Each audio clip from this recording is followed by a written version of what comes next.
Muy buenas noches, mi nombre es Jamie Caterine Mosquera Hernández, soy estudiante de Administración de Empresas del curso de Antropología. Bueno, vamos a iniciar con la exposición, la cultura vista desde la antropología. Como primera pregunta orientadora tenemos cuál es el significado que le otorga a la cultura a la antropología. Bueno, la cultura durante muchos años se ha hablado que todos somos biológicamente iguales, que la naturaleza nos ha hecho a todos muy similares.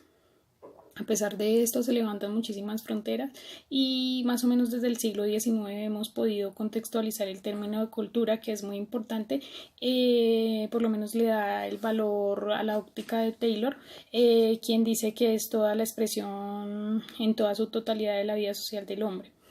El hombre crea y produce como un conjunto de prácticas de todo el grupo humano, incluyendo la moral, las creencias, las costumbres, los hábitos, el arte, etc.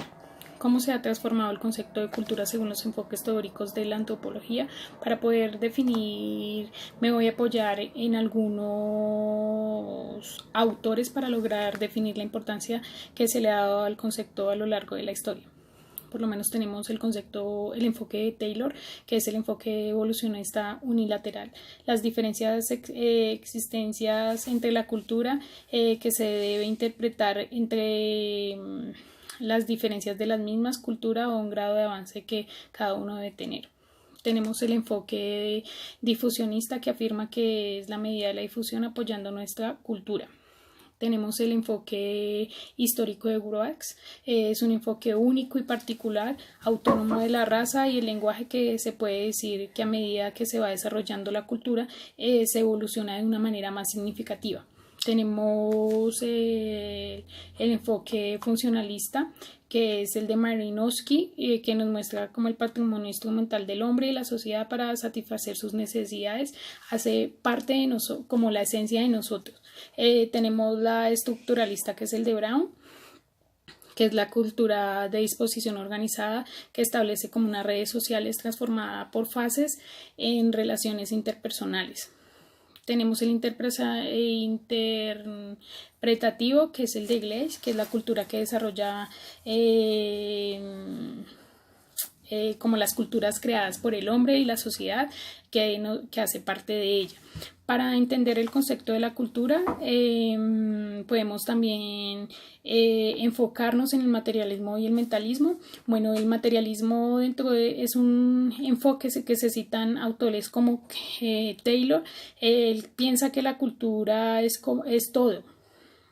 Y el de Hoebel, quien él piensa que la cultura es un sistema integrado de pautas, de conductas aprendidas y conservadas a través del lenguaje de las comunicaciones.